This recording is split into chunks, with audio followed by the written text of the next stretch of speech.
Feminism एक ऐसी community जो लड़कियों के लिए बनाई गई है। फेमिनिज्म का मतलब होता है कि लड़के और लड़कियां दोनों बराबर हैं। बेसिकली ये एक जेंडर इक्वालिटी का टर्म है।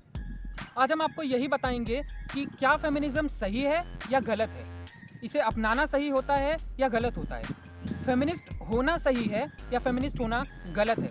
लेकिन उसके पहले हम बात करेंगे कि कैसे इस देश में और इस दुनिया में लड़कियों को स्टीरियोटाइप किया जाता है और फेमिनिज्म इस चीज़ के ऊपर कैसे काम करता है।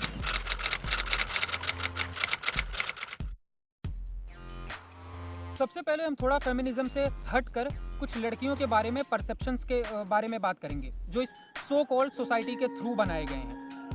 इन्हें आज भी ऐसा लगता है जब भी कोई मुश्किल काम करने की बारी आती है तो वहाँ डिफ़ॉल्ट लड़कों को याद किया जाता है, क्योंकि इन्हें अब भी लगता है कि लड़कियाँ कमज़ोर होती हैं। लड़कियों को आज भी ऐसा समझा जाता है कि ये कॉकरोच और छिपकलियों से डरती होंगी। लेकिन कोई भी रतिका रामासामी के बारे में नहीं जानता, जो कि 15 साल की उम्र से ही वाइल्ड लाइफ फोटोग्राफर थी। लेकिन शायद इसमें हमारी भी गलती नहीं है, क्योंकि लड़कियों के ये एग्जाम्पल्स आज भी बहुत लिमिटेड हैं। जब भी लड़कियों की बहादुरी के बारे में बात की जाती है तो कुछ ही नाम आते हैं सामने, जैसे रानी लक्ष्मीबाई और कल्पना चावला। कुछ ऐसे ही नाम हैं जो लड़कियों को एग्जाम्पल्स में दिए जाते हैं। ऐसा नहीं है कि ये लेजेंड्स नहीं थे, पर एक स्पेसिफिक टाइम के बाद हमें लड़कियों के लिए जो एग्जाम्पल्स होंगे वो भी बढ़ाने पड़ेंगे। नहीं तो कुछ ऐसा लगेगा कि एक वक्त के बाद कोई भी बहादुर लड़की हुई ही नहीं थी। कोई बिछेंद्री पॉल, अरुणिमा सिन्हा, विनीता सिंह और भी ऐसे बड़े एग्जाम्पल्स को सामने क्यों नहीं ला रहा है? क्यों दुनिया को इनके बारे में क्यों नहीं बताया जा रहा है?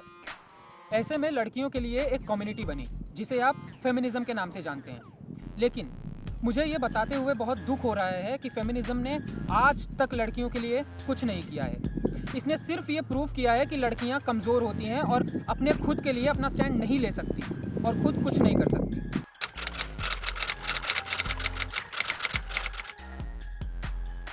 आई रिमेंबर द डे, मैं बहुत छोटा था पर न्यूज़ में दिलचस्पी रखता था, और उस वक्त एक न्यूज़ चल रही थी कि कुछ लड़कियों की ग्रुप एक आंदोलन कर रही है, जिस आंदोलन में ये चल रहा है कि शादी के बाद लड़कियां ही सरनेम क्यों चेंज करती हैं, लड़के क्यों नहीं करते हैं। एक्चुअली होता ये है कि फेमिनिज्म जो कम्युनिटी है ये सिर्फ 2 दिन के लिए किसी भी चीज़ का हाइप बनाती है। 2 दिन उस चीज़ के लिए कॉन्फिडेंटली मेहनत करते हैं, लेकिन उसके बाद सब कुछ खत्म हो जाता है। इस कम्युनिटी ने एक बार भी गवर्नमेंट को क्वेश्चन या प्रेशराइज नहीं किया। उस वक्त जब निर्भया का केस हुआ था, उस वक्त जब हाथरस का रेप हुआ था, उस वक्त जब एमपी में 8 महीने की बच्ची का रेप हुआ था।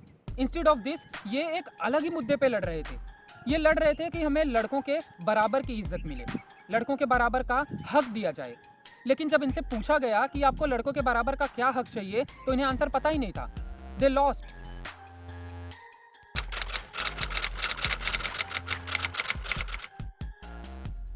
तो recently I had a conversation with my friend, और वो मुझसे 15 मिनट तक उसने मुझसे झगड़ा किया।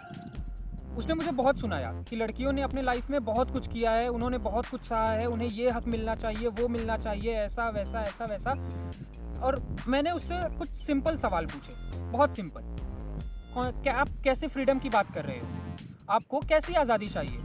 तो उसने मुझसे कहा कि मुझे लड़कों के बराबर की आज़ादी चाहिए। So I asked her some questions again कि आपको लड़कों के बराबर की कैसी आज़ादी चाहिए? अगर आपके पास फ्रीडम नहीं होती तो आपको बचपन में ही ख़त्म कर दिया गया होता। अगर आपके पास आज़ादी नहीं होती तो आपको पढ़ाया नहीं जाता। अगर आपके पास फ्रीडम नहीं होती तो आपको घर से बाहर नहीं निकलने दिया जाता, आपको मारा जाता, आपकी बचपन में ही शादी करा दी जाती। बट ऐसा कुछ नहीं हो रहा है। इनफैक्ट आप अपने मन के कपड़े पहन रहे हो, आपकी जो मर्जी आप वो पहन रहे हो, आपको इतनी फ्रीडम है। तो अब आपको कैसे हक चाहिए वो मुझे नहीं पता। या तो मैं समझ नहीं पा रहा हूँ या तो आप एक्सप्लेन नहीं कर पा रहे हो। यही प्रॉब्लम है फेमिनिज्म की और लड़कियों की। इन्हें पता ही नहीं होता है कि एक्चुअली में इन्हें करना क्या है और क्या नहीं करना है। एक्चुअली में जो फेमिनिज्म है ये एक वरदान है। अगर इसका एक सही डायरेक्शन में यूज़ किया जाए तो इससे बहुत बड़े काम किए जा सकते हैं, बट ज़रूरत है एक सही डायरेक्शन की। अब मुझे पर्सनली फेमिनिज्म या फेमिनिस्ट लोगों से कोई प्रॉब्लम नहीं है, मेरी उनसे कोई दुश्मनी नहीं है। बस मैं ये चाहता हूँ कि ये उस वक्त आवाज़ उठा देते जब बेंगलोर में एक लड़के को फेक रेप के केस में जेल की गई थी। दिल्ली में एक लड़के को फेक रेप के नाम पे उसका पूरा करियर ख़त्म कर दिया गया था। फेमिनिज्म जो है ये एक बहुत बड़ा वरदान है, ये एक बहुत अच्छी चीज़ है, लेकिन बागडोर सही हाथ में होनी चाहिए।